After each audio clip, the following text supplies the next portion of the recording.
Welcome back to the Snap Count, the preview edition on the Big Play Sports Network, presented by FanDuel. I'm your host, Trai Essex. This is my quarterback and yours, Mr. CB. Charlie Batch, how you doing, sir? I'm doing well. How about yourself? It's TGI Friday, man. Ain't no choice but to feel good. Were you one of those guys that got into that whole TV lineup? Look forward to the Family Matters, the Step by Step, the TGI Friday lineup. I think it was on NBC. Were you one of those guys? No, I'm not that old, Trey. Oh man. I'll leave that to you.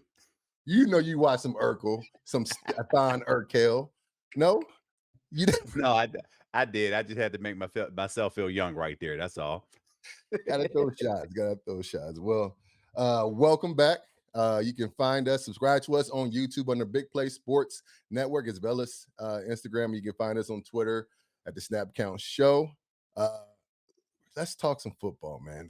Before we get to the main event, the Sunday night game versus the Los Angeles Chargers, we got some college football to tend to. My Northwestern Wildcats, after a week off, their second bye week. College has 2 bye weeks now. CV. I hope the NFL adopts that at some point. They try to do it with the Thursday night football game, but it's not quite the same as a full bye week. But my Northwestern Wildcats coming off a bye week, 5-3, got the USC Trojans going to visit them out in LA. It's our first time playing them in LA since like 1969. So I'm hoping we can show up, man. I need a good start to this weekend, a good TGI Fridays. Who does your Eastern Michigan Eagles have? Eastern Michigan plays Bowling Green, so you Mm. got head coach Eddie George is coming up to Ypsilanti, Oh, so it's going to be a good game. And either way, I'm just hoping our Eagles can actually figure out a way to get over that hump and get back into the win column. look, man. My one and only bowl game in college was versus Bowling Green. Do you remember the quarterback was Josh Harris, who had a really good career at Bowling Green? Tore us up, man. He was like 44 for 47, was hitting nothing but go routes and out routes the whole game. But your boy had a good game, though. Your boy had a really good game. So it's my fond memory from Bowling Green. So looking forward to a nice college football slate this weekend. But the main event, the San Diego Chargers. CB, we're coming off a good Yeah, you win. owe the dollar in the pot right there, Oh, Trey. San Diego. I keep on saying it. You caught me. I said, I've been working on that all day. I'm not going to say San Diego. I'm not going to say San Diego. I showed my age again, man. You tried to put me out for the TGI Friday lineup, and now I done said San Diego Chargers. The Los Angeles Chargers. We're going to see them out in SoFi Stadium, one of the more beautiful arenas that we have in our league now. It's a huge game, CB. We're coming off a good victory versus the Colts, but one victory does not make a season. All right, we're sitting at 5-3 with Baltimore Ravens nipping on our tail. We got the Cincinnati Bengals right afterwards. So, but we can't look ahead. This is a very good 6-3 team. We got to go visit, well coached, and dude, we got our work cut out for us because they are highly ranked on both sides of the ball. And if you want people to believe in this team, is essentially same way that they started this team, and then they went into that losing streak, and then you come off and you beat the number one seed in the AFC. You have to now follow that up, and what better way to come on national TV Sunday night? The whole country is watching you.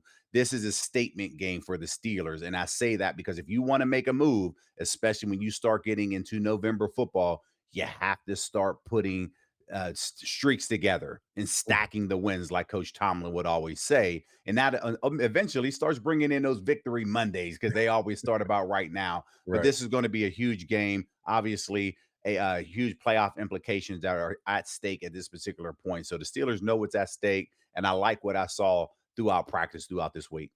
That's what I like to hear. Yeah, I mean these games, even though they're not division games, it's another AFC opponent, and come towards playoff seeding at the end, these games matter. Tiebreakers matter.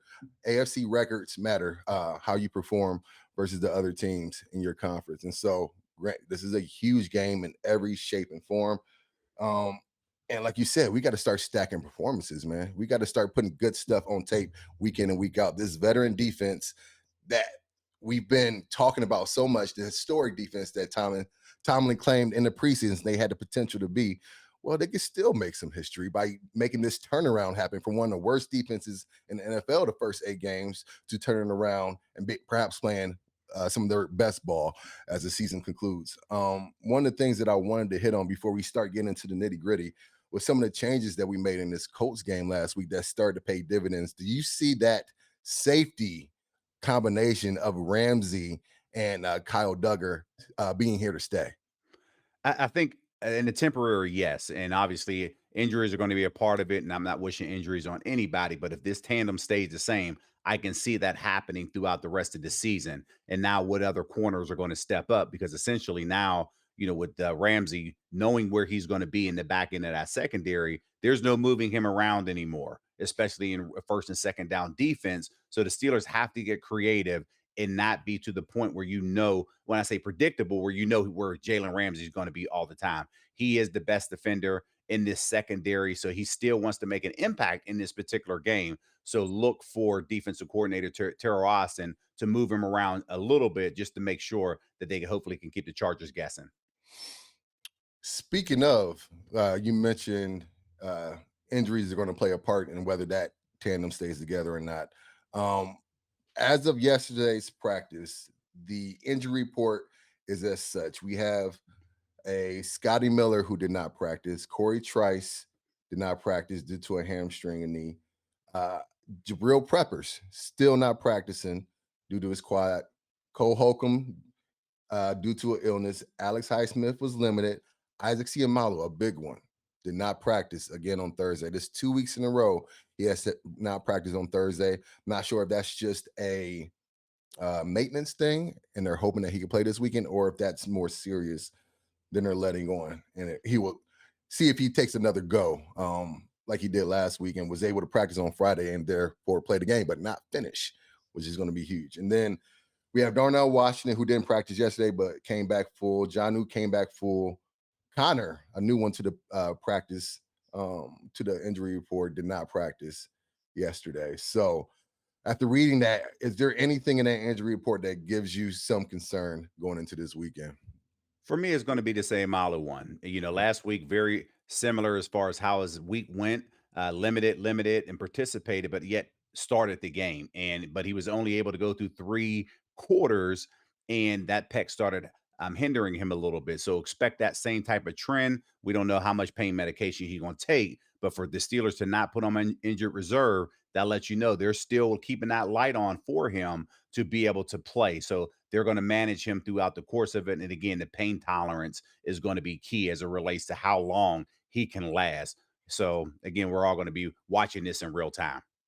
I'm gonna clear something up. You said reserve, not injury report, not injury reserve. Just to clear that up for a second. I wanted to say he did not end up on the injured reserve, Right. meaning missing time, meaning 4 weeks and potentially season injury. Right. They still have him on the injury report only because he's not practicing. So if I said that incorrectly, I apologize. No, no. And I totally agree. And that injury will have a domino effect as far as it goes to the offensive line, what packages we end up putting in, because we all know how big that big man package is when Spencer Anderson comes in as the extra tight end or lineman, how important that's been for us in the run game. And so if Siamalu can't go, obviously Spencer Anderson is going to be the left guard.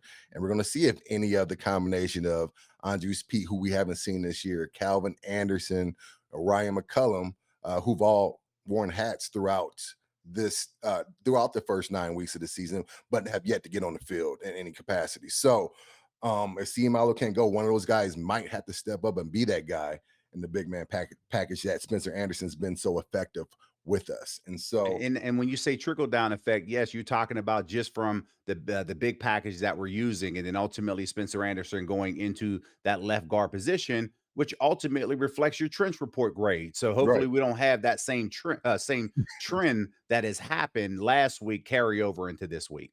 And honestly, the who plays left guard is going to determine or is going to affect and have an outcome on how well Broderick Jones plays at left tackle. Isaac has been a safety blanket for him. It started out kind of slow to start the season, but Isaac's veteran presence, you can see him communicating more, and just his overall good play these last few weeks have been crucial in helping Broderick get acclimated to that left tackle position these first 8 weeks. It's been well documented. He hasn't played the best ball, but he's improving week in and week out, and that incremental improvement could be affected by who's starting next to him. So let's hope Isaac gets back, but there is some familiarity there with Spencer playing all of preseason at left guard while Isaac was resting, trying to get healthy for the season. So, but as you look at this game, and there are so many different ways this can go. The Chargers can put up yards. The Chargers can stop other teams from getting yards, but they struggle to put up points, and they struggle to stop teams from scoring.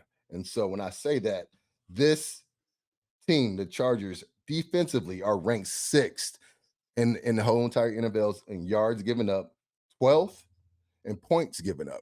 So you see that little dichotomy there where they're really almost dominant at stopping teams from getting yards. But once they get in the red zone, it doesn't seem they can stop teams from getting into the end zone on a consistent basis. They are the third ranked team versus the pass. And that's always been a thing for the Chargers and a thing for Jim Harbaugh coach teams is they always are very solid defensively, especially in that secondary led by all pro, all world safety Derwin James, who's been a great player for a long time. And they're a little bit more susceptible against the run, 17th versus the rush. And then on the offensive side of the ball, fifth in total yardage. When you got a guy like Justin Herbert back there tossing around, the guys like Ladd McConkey, Quentin Johnson, and the ageless one in Keenan Allen, and then the rookie tight end, Rondé Gatson, who's been a heaven sent for them. They're going to put up yards. Despite the fact they've lost a lot on offensive line, they're 10th versus the run, or 10th in rushing in the entire league, which is also a Harbaugh trait. But like I alluded to before, they're middle of the road as far as putting points on the board at 16. So when you look at your keys to victory, Chuck, what are the three things the Steelers need to do in order to get victory in LA at SoFi Stadium versus the Chargers? Well, I think, when you just look at what Jim Harbaugh is capable of doing, we saw the trend from his days at the 49ers, obviously, to what we're seeing now. You have to get off to a fast start. He loves playing with the lead. So if you're going to, I think there's something very similar to what the Steelers did against the Colts. They won the toss and they took the ball and they Mm-hmm. were trying to go down and score right away. So I see that similar process happening as this game's unfolding. So I expect the Steelers to get off to a fast start. That's number one. As we get to number two, they cannot have no foolish penalties. And I'm talking about pre-snap penalties that has nothing to do with the play. They have to go out there because obviously you want to be able to silence that crowd. The Steelers fans have been, they've been traveled well anytime that they went out to Los Angeles or just in the West Coast in general. So I do expect at least maybe 40 to 50% of the Steelers fans in the house, but you're still going to have to work with crowd noise. So getting off to a fast start, eliminating the crowd, and let them now get into their offense.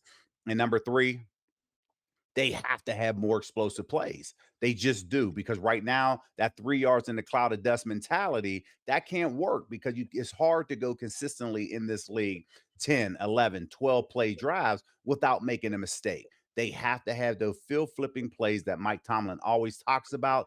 This is where Aaron and DK combination has to come into play. You hit that one or two times, that softens up the defense, and that can get Jalen Warren going. You're right. We can't have any more DK 2 catches for 6 yards. You saw the effect that had on our running game, and you saw when we had our best rushing output, what happened. We got DK involved early. He got some big chunk yardage plays, and ultimately was able to get a big touchdown, and that opened the run game for the rest of the game. So I agree with you totally on that, and especially when it comes to the fast start. We have struggled in the first and third quarters of games, especially that third quarter. That third quarter has been a bugaboo for us. So fast start does not only apply to the very beginning of the game, it also applies to coming out at halftime and establishing an identity, establishing the run, something that we've struggled before for this entire season. But my three kind of differ from yours, but they're along the same line. In order for us to really have an impact on this game, a huge impact, is we got to control the time of possession, man. We have struggled with that, and we've been harping on that. And it's a couple of ways you can do that. Obviously, the biggest one is being able to run the ball with Jalen Warren, attack the middle of that defense, not only use the toss play. We've been effective with the toss play, but get him and Gainwell and Caleb Johnson involved, really pepper the inside of that defensive line. If you got to run away from Khalil Mack, who's an outstanding run defender, Do that. Game plan towards that. But do whatever you can to get that running game going so that A-Rod can work in some second and third short situations, so we can get more first downs and ultimately we can be on the winning side of the time of possession for once. Because I think we've only had it one game, and that might have been versus the Browns, and I'm not even totally sure about that. But so time of possession is number one. Number two, defensively, what we did fantastically last week was we tackled the catch. And it's what our defense is built upon: stopping the run and tackling the catch. Justin Herbert is going to get his. Ladd McConkey is going to get some. Quentin Johnson is going to get some. Keenan Allen is going to get some. Aronde Gaston is going to get some. What do you do when they get their hands on the ball? Tackle them and minimize the run after catch, the yardage after catch. And something that kind of stood out to me was kind of a pretty big identity for our defense, something that I thought got us going. A lot of big plays on the defensive side of the ball. Well documented. We got 6 turnovers, some huge sacks. But the play that kind of stood out to me that I thought can be an identity for this defense moving forward is on early in the game that Tyler Warren on third down caught a pass over the middle. Jalen Ramsey read it, reacted, and tackled him right there short of the sticks, right there in the red zone. Set the tone, I thought, early on with how we want to play from that position. So kudos to number 5. Once again, I heard about the pregame speech he gave to the team, and A-Rod said it definitely had an effect. But tackling the catch is obviously huge. And then third and foremost, you got to make Herbert hurt. That kid can play. All right. And he right now is the entire offense. They don't have their starting left tackle, Rashawn Slater, my Northwestern brethren. They don't have the guy that replaced him in Joe Alt, a rookie left tackle who was on the right side. They drafted to be the bookends for this team. He doesn't have neither of his outstanding tackles blocking and protecting his backside. And so you got to take advantage, Alex Highsmith. That is your side. You got to take advantage just like you did last week. You got to put pressure on him. You got to get Nick Herbert involved. Herbert does tend to hold on to that ball and make big plays downfield because he's strong enough. Because oftentimes he looks like our old number 7 and shrugging off potential and would-be sackers and extending plays downfield. He is really good at that. And so in order for us to have the effect that we want to have on this team defensively, we got to make him hurt, got to get him on the ground, and we just got to keep on putting hits on him constantly and making sure that he's a little bit hesitant to get outside the pocket and make those plays with his legs that's often hurt us in the past. And I agree with you. And I look at all of those. And one thing about it, and of course, we don't see Justin Herbert a lot.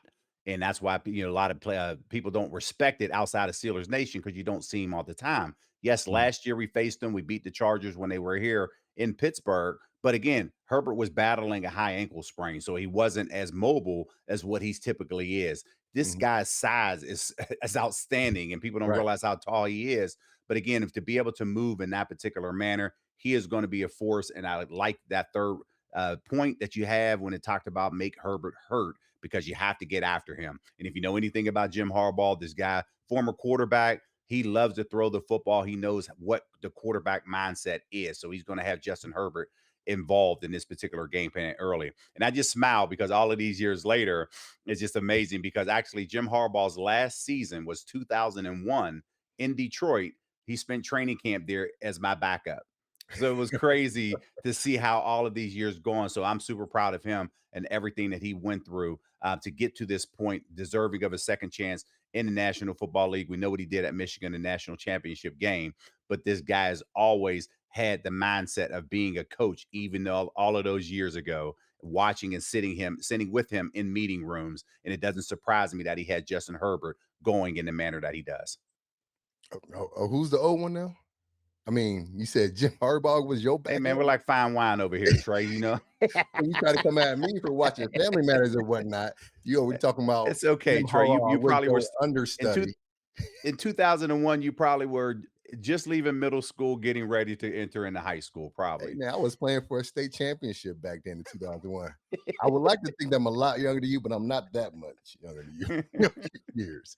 But yeah, like you mentioned, Jim Harbaugh has been doing great. Everywhere he stops, he finds success. No matter where he goes, he finds a way to turn whatever team, whatever situation, what problems those team is having, he finds a way to get the best out of them. And it's happening here with LA as well. And so let's get over to which team has the specific advantages when it comes to position by position. So let's start with the offensive side of the ball. We talked about Justin Herbert. We talked about the fact that he has a head coach who played the position and was a high achieving quarterback in his own right. Um, Justin Herbert's been playing great. He has, let me pull his stats up real quick. I think he has 16 total touchdowns. A Rod has 17 total touchdowns. He has a few more interceptions than A Rod. I think he has 8, and A Rod has 5. So, um, if I got to give an advantage to who is going to play this quarterback position better on Sunday, more efficiently, I think Herbert's going to have more stats. I think he's going to have more yards. I think A Rod will get the most out of the yards he's going to get, like he's been doing all year long. I say the advantage of the quarterback position belongs to the Steelers.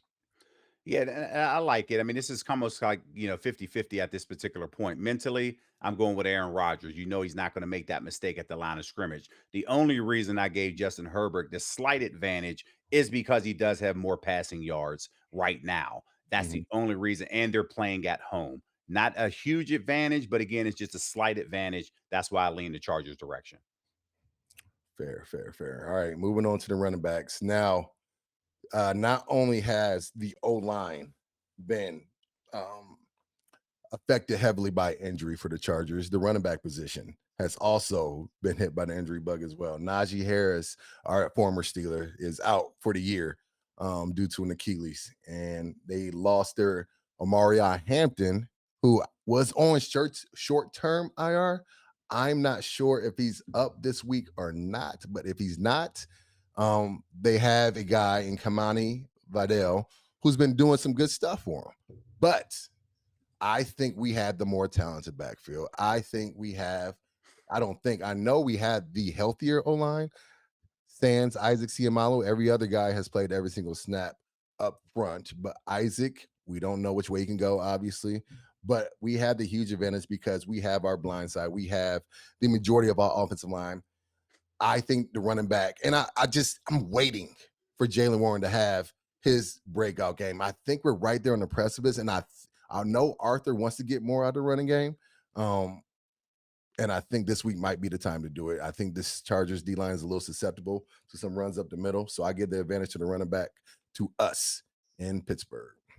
Yeah, again, this is, I'm like right there balanced on both sides. I definitely agree. And I think they're right on the brink of having that again, but getting off and hitting those plays early on, right? The misconnection on the connection that was not there with Johnu Smith and Aaron Rodgers on the second, really first or second play of the game. If they hit that play, it changes the whole dynamics, give them a fresh set of downs, and allow Jalen to continue to do what he's doing. But I think Arthur Smith in this particular game is going to stick with the running game a lot more to try to create and control that line of scrimmage. But I say all of that to say, when I look at it, I'm still giving the slight advantage to the Chargers only because they're not going to be playing with the crowd noise. And I think Jim Harbaugh is really going to make a point of running the football to control his line of scrimmage only because they're playing at home. And again, you're trying to now set the tone. And I'm just giving a slight advantage to the Chargers. Yeah. One thing Jim Harbaugh will do is that he will stick with the run. Now, we've gotten on Arthur a little bit about not sticking with it, especially in the second half. But Jim Harbaugh, no matter if it's not paying dividends early, will stick with it. So I see why you went that way.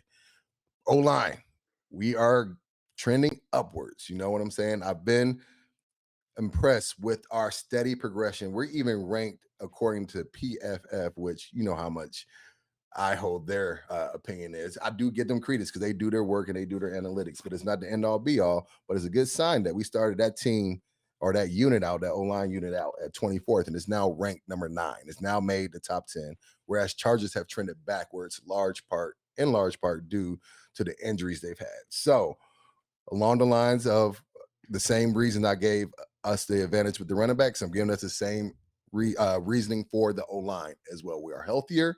We're trending upwards. We're going in the right directions. And we don't have to deal with the same type of injuries that the Chargers do.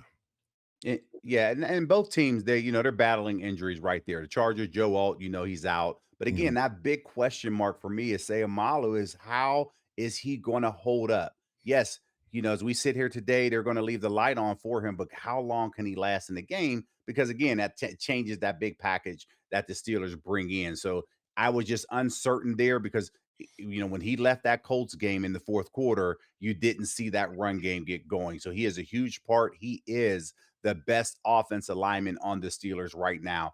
It's imperative for him to be healthy. And right now, as we talk, I'm just unsure because, of course, all of that leads to the inactive list leading up to it. I probably think he's going to get a game hat. But again, how long does he last is a concern for me. That's why I give the advantage to the Chargers. Okay. And I'm gonna let you start us off with these wide receivers and tight ends, since you know these skill positions a little bit more. What say you when it comes to the wide receivers and tight ends and just the pass catchers in general versus Yeah, the Chargers? yeah, when you look at the Chargers, they're going to throw the football around. You know the identity of that team. They're going to throw to set up the run. And ultimately, when you look at what they're doing on that side of the ball, playing at home, Justin Herbert is going to be a lot more comfortable that way. When I look at just the Steelers receivers group, somebody outside of DK has to step up. I know Roman Wilson had some big catches over the last couple weeks, but again, he's going against his former head coach at Michigan. So, Mhm. what better person knows your strength and weaknesses than the guy who's coached you for Right. years? I Mhm. think they're going to find a way to shut Roman Wilson down. This is going to have to be a huge game. I'm not talking outside of DK because I expect them to get his numbers. This is a game that Calvin Austin has to show up, improve, and take the pressure off of those two guys. But ultimately, we don't know how that's going to play out. But again, I give a slight advantage to the Chargers because they're playing at home. Yeah, this is my one advantage to the Chargers on the offensive side of the ball for this game. And it's hard to deny the weapons that they have on the outside. When you talk about Lad McConkey, one of the best route runners in his young career already. When you talk about Quentin Johnson, who's taken a while, but now is finally seen to find his niche in the league, and especially in this offense with Justin Herbert throwing the ball. And you got Keenan Allen, who's been around and is still performing at a high level, actually leads the team in receiving right now. Um, and then you talk about Aronde Gatson. Now, we talked about him before the show. He does have a daddy that played in the league for the Miami Dolphins back in the day. You might have played with him, Charlie. He was born in 1971, right? That's around that's around your time frame, right? And but no, I'm 74, so yeah, I'm owning that. yeah, son of Rondé Gatson, who played for the Miami Dolphins, who was also a basketball player. So athleticism runs in their family. But this kid has had 5 games in a row of 68 yards and 5 receptions. So he has become a good safety valve for Justin Herbert. And we have had issues covering the tight end. We did a great job with Tyler Warren last week.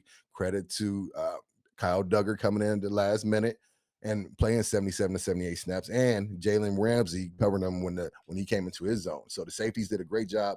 Got to repeat that because this kid's a little bit more athletic and a little bit more built to be a pass rusher than I think Tyler, or a pass catcher versus Tyler Warren, who I think is more dual threat like our Heath Miller was when he was playing. So advantage Chargers when it comes to pass catchers. I think they just have too many weapons, and we haven't had enough step up on our side.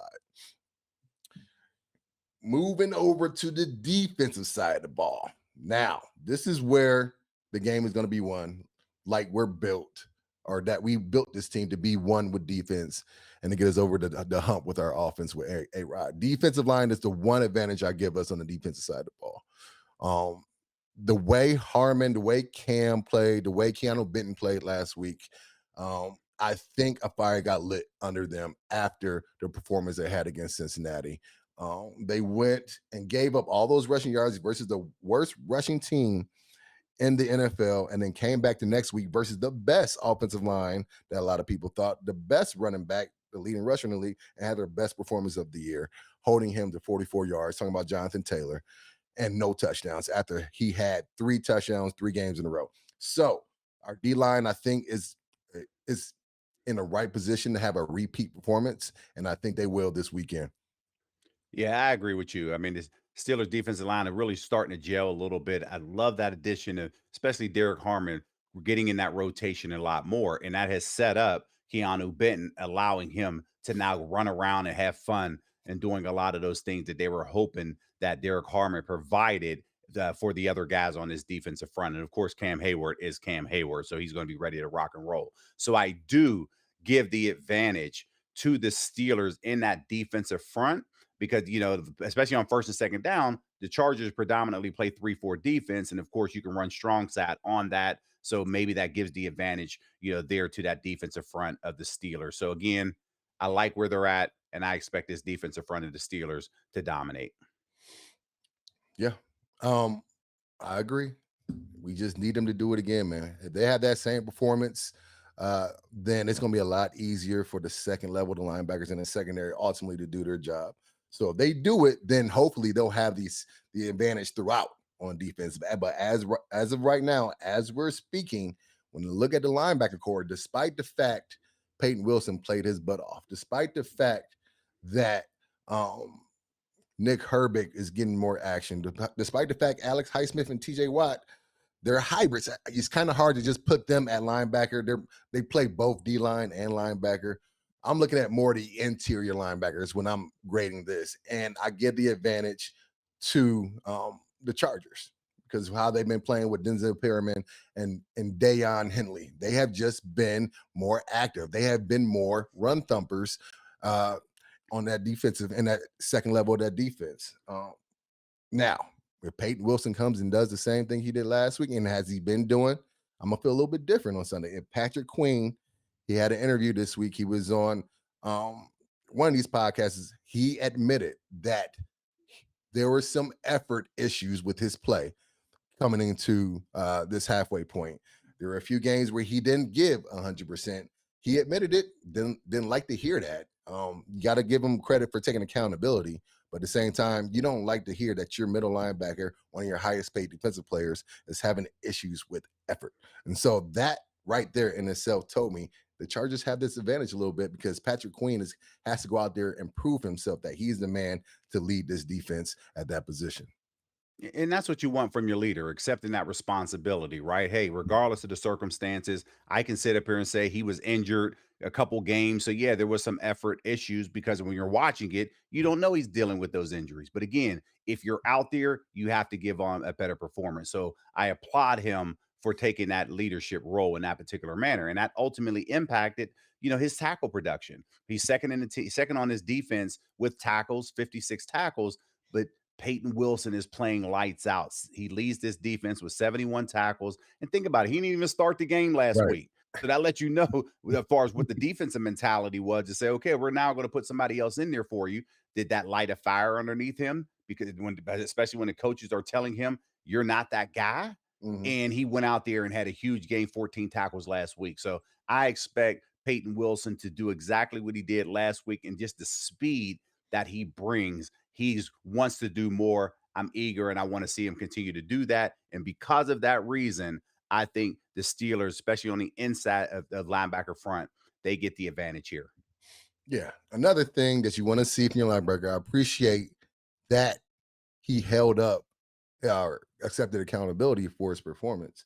But when you look at his stats and he had 0 solo tackles, you can't have your inside middle linebacker having 0 solo tackles uh, versus a team like the Indianapolis Colts. So hopefully he picks it up this week because we definitely need him to be his self. When he had that 2-game stretch where he was like, "That's why we paid him."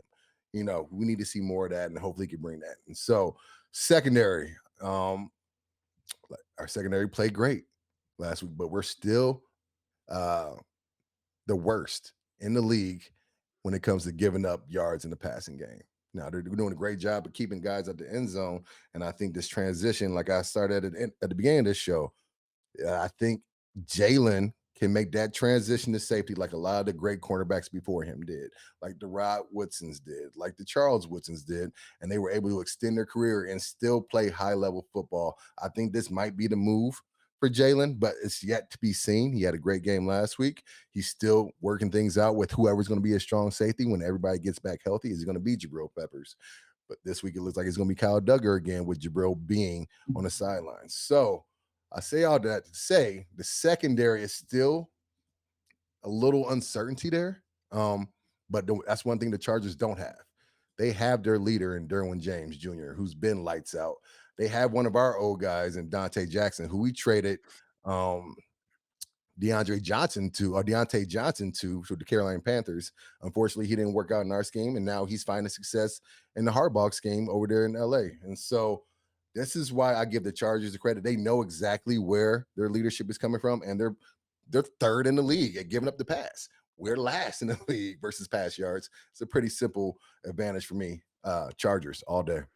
Yep, and I mean, just the point that you just made there, as far as just the rankings off of it, the Steelers, their defensive secondary is a work in progress, and you're adding these new pieces. This is not where everybody intended to be. Of course, Kyle Duggar wasn't even on his roster 2 weeks ago, so now you give them an added a week to prepare. Hopefully, that nonverbal communication works between him and Ramsey. But again, what did the rest of the secondary looks like? How does it impact your nickel and dime positions right now? So that's going to be a lot of stress on Pierre, a lot of stress on Nichols. Of course, Darius Slay and Porter are all going to be there. So with all that communication, again, work in progress, the advantage goes to the Chargers because they've been working. And again, those guys are veteran presence back there, and they're getting it done a lot more consistently what the Steelers are.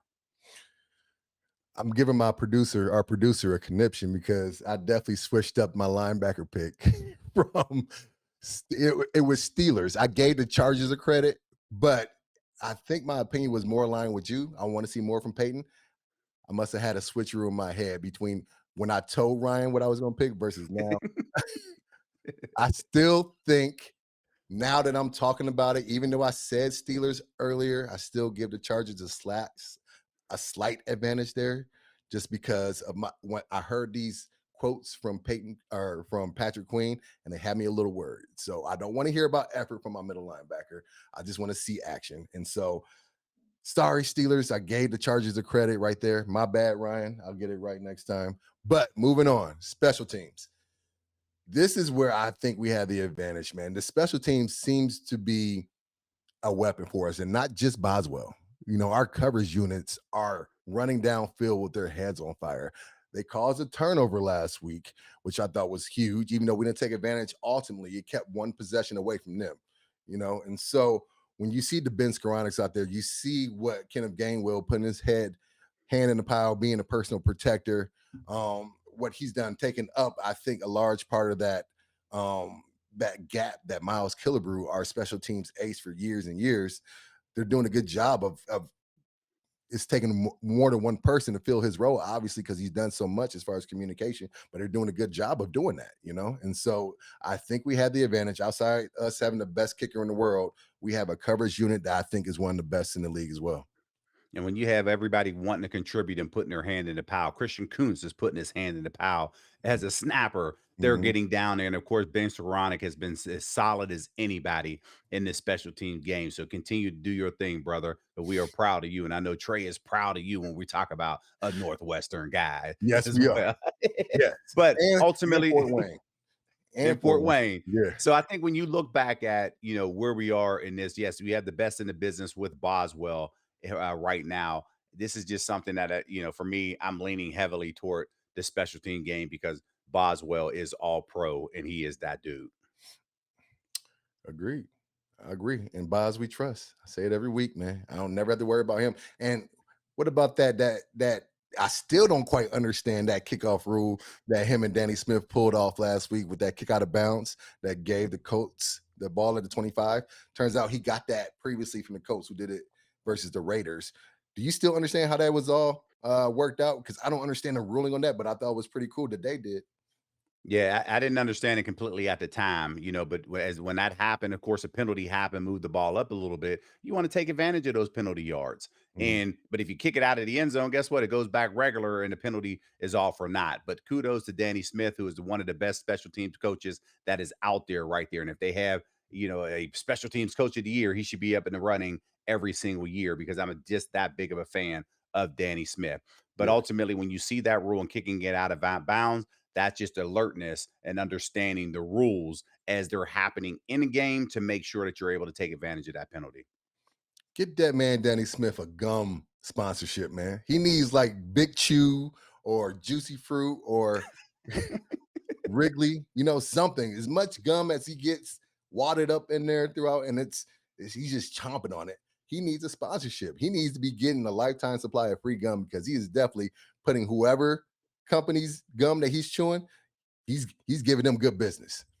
And he's been like that for a long time. I've known Danny Smith over 20 years because actually Danny Smith was my tight ends coach when I was in Detroit before Mm, he went on to become special teams coaches in the manner that he is now. So this guy has always been that way, but I'm like you, get that man a sponsorship. get that man. How many years, Chuck, you known him? I'm just making sure that I heard that right. Okay, moving on. I've known him about 24 years. Moving on, coaching. Now, it's always hard for me to go against Coach Tomlin, especially with all the flack that he gets in Pittsburgh, because that's another element of coaching that people don't understand they had to put up with, right? There's not too many medias out there that are more in tune with their team and their football team than Pittsburgh media. There's not too many medias that give as much flack to Coach Tomlin like Pittsburgh media does. And so it's hard for me always to root against him because I know what he has to deal with, what he has to coach up against, and what has to ultimately be in the background as he's making decisions. Still giving Harbaugh the little bit of credit here, right? The little bit of advantage because he doesn't have to deal with all of that. Now, I'm not saying the Chargers fan base is the worst, but it's definitely not Steeler Nation, right? It's not even close. I'm expecting us to fill up the stands to the point where it's going to feel like a Steelers home game. And so Harbaugh, he doesn't have to deal with the same pressure in the media that Coach Tomlin does. Everybody always says his good graces, and he deserves it because he's one hell of a coach. But he doesn't have to deal with the riffraff that Coach Tomlin has to do. He could coach with a freer mind. And I think it's that close of a coin toss where I'm going to give that little bit of an edge to Harbaugh because of the fact that he doesn't deal with that. He does not have to deal with all the scrutiny. You're right. And there's not a lot of pressure that particular way because, again, it's been a long time since they won a championship, and he's Mm. trying to now bring that to the city of Los Angeles because, of course, they're hearing about the Rams all the time. Now is their chance to now bring that and kind of top what they're doing over on the other side there. But again, everything that you'd mentioned about Harbaugh is true. I agree with. I just like the fact that when you talk about primetime games, the history that Mike Tomlin has in these games, this isn't going to be anything that's going to really, I wouldn't say um be too big of a moment, but again, anytime that you have these games, Mike Tomlin always say it's a five-star matchup. It's because we're in it. We're And in it. Sunday night that we're in it, and again, I think he's going to have his guys up and ready to go, and I give that slight advantage to Mike Tomlin in this particular situation. He's going to make sure that his team is rested. I think they're going to fly out a little bit earlier to get adjusted to that time, and ultimately this team is going to be ready to play. I think Mike Tomlin gets the advantage here. And I don't want to. I would be remiss if I didn't bring up the last time that Sunday night game was probably the first time for a lot of guys to play in that type of environment versus that type of opponent. This second time around with the Chargers, I think they will be a little bit more well adjusted, and so hopefully, I mean, Coach Thomas is going to definitely have a large part to do with that. So as we look at all the advantages. I gave us the credit for quarterback, mostly on the offensive side of the ball, outside of wide receiving the tight ends. You gave a clean sweep to the Chargers on the offensive side of the ball. Defensively, we both gave credit to the D line. I flip flopped on Ryan at the last minute and went Chargers, despite the fact of I got the Steelers up there, and then we both agree the secondary belongs to the Chargers. And when he come to the I don't want to say miscellaneous categories, but because they're just as important, special teams and coaches. Special teams, we gave it to the Steelers. They've been balling, and then we're split on the coaching. So it should be one heck of a matchup. Um, let's move over to what FanDuel has to say about the game, right? That spread has changed just a slight bit. All right. It was -3 in favor of the Chargers on Monday. It is now -2.5. Chuck, I'm going to combine that with the fact that the over under was 45.5. Now, you didn't give me an answer in regard to the spread, but you gave me the over under, which was 45.5. You said under last week. That point might have changed your mind a little bit, huh? It did. It really did. And I think I'm going over Okay. on that right now. And I know at top of the week it was one thing, but here we are now having to officially put our picks in, and I'm going over. Okay. A lot has happened between Tuesday and today. So I don't blame you. And where do you got the spread being? Do you think, and I know you don't have to give us your score yet because that's not until 11:30 on KDKA with Bob Papiani when you give your score prediction for the game. But do you think the Steelers cover the -2.5? I do.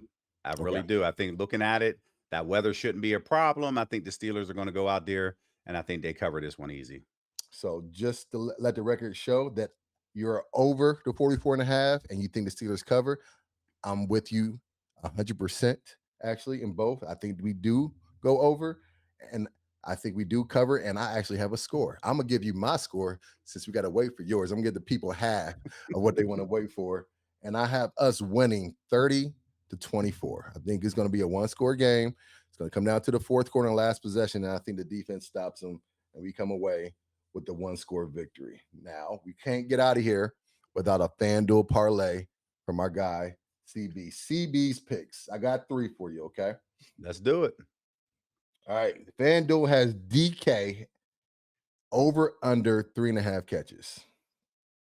I'm going over with that one. They got to get DK involved. Cannot have any more stat lines, 2 catches, 6 yards. They're going to get him the ball early. Okay. Over for Mr. DK Metcalf. The Kalis. Is that what his name? DK, the Kalen? Something like that. I just found that out not too long ago what the DK stood for. So unique name, my man. And then we have over under Kamani Vidal, the running back for the Chargers, at 57.5. Now, before you get the people your pick, this is on the backdrop of the Steelers D line and front seven having their best showing, stopping Jonathan Taylor to the tune of 44 yards. Kamani Vidal seems to be coming to his own as well. All right. And so they still got to go out there and perform. But what do you have over under 57.5 for Mr. Vidal? I'm going over in this particular category. And the reason being is because I think the Steelers are going to pay too much attention to that passing game, trying to eliminate that. And again, that softens up the run defense there. So I think he's able to get a couple of those hidden yardage there, even if it comes in a 2 minute drill, something to that effect, that as the defense softens up, he's going to now put those yardage together. So I'm going over here. Okay, cool. And your third one. So we got DK over 3.5. We got Vidal over 57.5. Your third one. His daddy was your steward. You taught his daddy how to play ball. Aronde Gatson. I'm just throwing shots everywhere. Right? Aronde Gatson at 52.5 yards receiving over under. I'm going over here. And I Mhm. think a lot of the attention is going to be placed on Keenan Allen, and that's going to allow him to get those 2 or 3 quick catches in there. That his pass per attempt is going to be there, and I think it gets him over that 52 and a half. Okay. All right. Over 3.5 catches for DK, over 57.5 yards rushing for Vidal, and over 52.5 yards receiving for Gatson. That gets you at plus 485. $10 gets you $4.85. Y'all go ahead, $48.50. I don't know where my math was right there. But go ahead and get your wagers in. And you can never go wrong with CB's picks, brother. Another good one. Hey, this is going to be it right here. So I'm ready for it. I love it. Before we get out of here, we got a special thing happening in 6 days. Once again, tell the folks what they can be looking forward to in Pittsburgh next week. Yes, our Best of the Batch Foundation, we are having our annual In the Pocket event where we do pool, poker, ping pong, and this year we are adding cornhole to the equation, and this helps raise funds for our out of school time along with our STEAM programs. We say STEAM instead of STEM because we include the A for arts. So we're doing it this Thursday, November 13th at the Distillery Complex here in Pittsburgh, and it's going to be a fun-filled event. Fans get an opportunity to play against local celebrities in any of those competitions. And it's going to be a lot of fun. So, all information, you can go to batchfoundation.org. You'll be able to see all the different levels. And I would advise you to make sure you do it sooner rather than later, Mhm. because we are close to an actual sellout. So, this is what gets us excited about it as we're looking to transform this venue. And it's going to be a fun field event all around. 16 years of In the Pocket. So I just want to thank everybody for believing in the mission and vision of Best of the Batch Foundation as we are trying to continue to make an impact throughout Southwestern PA. Because right now we currently serve over 4,000 kids annually in 9 counties throughout Southwestern PA. So I just want to thank everybody who truly believes in everything that we're doing. So again, all information is at batchfoundation.org. That's awesome. 16 years for number 16. You do an awesome thing in the city, brother. It's good to watch, and I can't wait to be there. But before I we got appreciate it. I can't wait for you to kick some butt on that ping pong table for oh, I'm sure. looking forward to it. I'm gonna be talking mad noise too. Can't wait. But hopefully it's going to be in the backdrop of this victory versus the Chargers this weekend. And we'll talk about it on Monday on the Snap Count at 7 p.m. Once again, you can subscribe to us on YouTube at Big Play Pittsburgh, as well as Instagram. And then you find us on X at Snap Count Show. Looking forward to seeing you on Monday, brother. Likewise. All right, here we go.